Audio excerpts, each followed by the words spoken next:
And reactions continue to trail remarks made by President Bola Ahmed Tinubu during his meeting with Catholic bishops at the State House on Tuesday. One viral statement that has dominated the conversation online was when he defended his administration against criticism over economic hardship, saying he inherited the assets and liabilities of his predecessor and insisting that before he was born, there was hunger in Nigeria. Let's take a look. I inherited the asset and liability of my predecessor. I so did.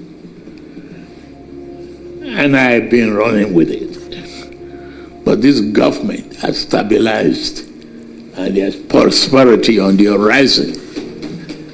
The quality of life is improving. Yes, before I was born, there was hunger in this country. And I have no control of the population development of Nigeria, trajectory. And that is why you have membership in your various faiths and churches, to give hope to people and give commitment to humanity and the true sense of it. All right, Aya, Nigerians are divided. Some agreeing that hunger and population growth are structural challenges no president can fix overnight. Others pointing out that fuel subsidy removal and naira devaluation have significantly worsened food costs under this administration. And I'll take some reactions on X before I come to you. Bruno wrote, inheriting past challenges is literally part of the job description of a president. Is there actually any government that succeeds without assets and liabilities? We need real solutions instead of endless reminders of the previous administration's mess by the president. Another ex-user, Legal, wrote, he made a quite striking comment about having no control of the population development trajectory of Nigeria. Asiwaju, conduct a census to know how many people are in the country, then plan accordingly. Why plan accordingly? It is important to know the percentage increase of the general population of Nigeria, the eligible voters, the unemployed, underemployed people, the elders, etc.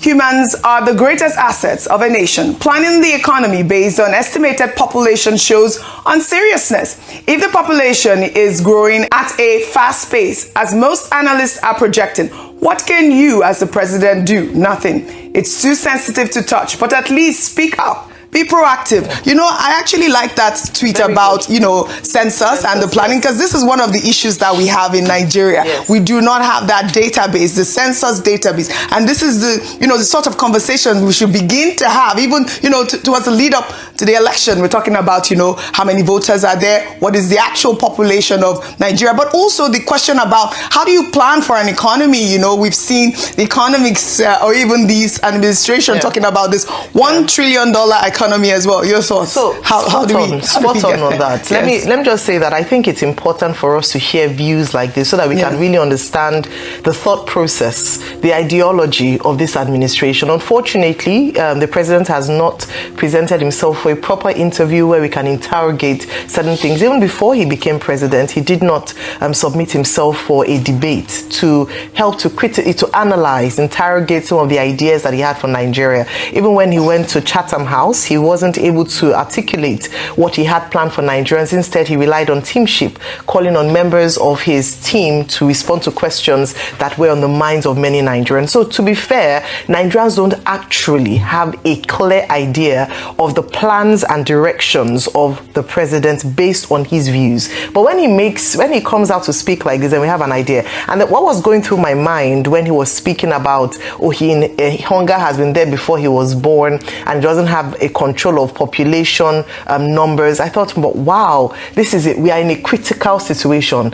If the president can speak like this concerning the country, it reminds me of what one of his spokespersons said, Daniel Bola, when he was saying that, the poor people will always be around, that's why the church has poor people, making a justification for the levels of poverty. And when you hear justifications and excuses like this from leadership, then it means that there is no plan or there is no thought as to how to get to understanding the issues and how to get Nigerians out of this terrible situation we find ourselves.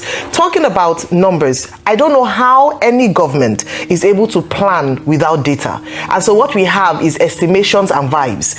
How it's feeling is almost up, like how you go and check, let me see the forecast. You have no critical data to analyze and dimension the real issues. How can you talk about population control if you do not even understand the population, the rate of growth of population in Nigeria? You cannot give us that.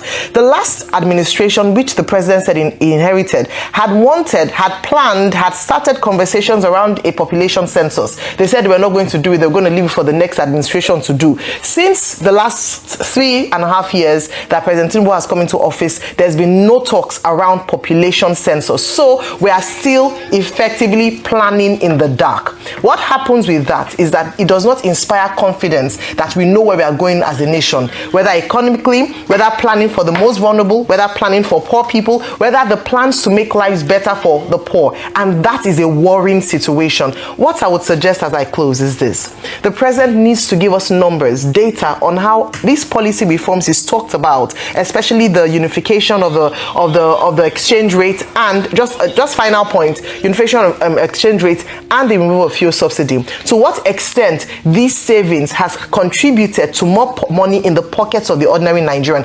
Actual data. Number two, jobs that have been created. What are the numbers of jobs that have been created? Not just estimations, not just vibes, but how many jobs have been created by this administration? Right. Just simple things like that, and not give excuses that any leader should not be making to his people. All right, we have to move, Dr. Abati. One sentence, please. It's unfortunate when the president says, well, hunger has been existent since even before he was born. Now, that, rubbishes this commitment, even by his own government, to agriculture as a primary responsibility and a primary target of government.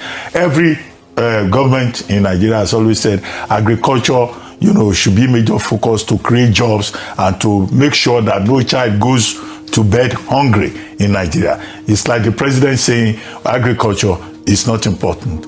If people want to go to bed hungry, they can go to bed hungry because it's a fact of life, which has been there since he was born or before he was born. The second thing is planning without data. Planning without data is one of the major challenges in the development process. The international rule is that population census should be conducted every 10 years. The last time Nigeria conducted population census was 2006, 20 years ago. But over the years, we've been budgeting for the National Population Commission. They will say they are doing birth and death registration census. At the end of the day, every government will say, we are planning for census. Money will be budgeted. Nothing will happen at the end of the day. So we're just planning in the dark. All right. And that, does not show that we're committed to the development process. Okay, Rufai. My comment on this matter is, let the poor breathe. Don't suffocate them. That is the president's statement, Rufai. It's not your statement. Did you borrow it? Where did you borrow it from? Well, all right. Okay, well, thank you all for your submission. In security news, we have a harrowing report from Sokoto State, where terrorists carried out a devastating overnight attack in Sabon Birni local government area of the state, killing at least 7 people, including 3 worshippers, shot dead inside a mosque. The attackers arrived in large numbers at approximately 8:30 p.m. on Tuesday, spending over 6 hours terrorizing residents, looting and burning shops, and firing indiscriminately until 3 a.m. Now, may their souls rest in peace. These were Muslim worshippers killed inside a mosque. This attack in Sokoto and the attacks in Plateau and Kaduna further demonstrates that terrorists do not discriminate by faith. They kill anyone in their path. And Nigeria must confront this reality with urgency and unity. Again, may their souls rest in peace. I mean, this was one story that I saw that broke my heart, Ayo. We are continuing to cover these sort of insecurity stories almost every day. Really, really hard to take in.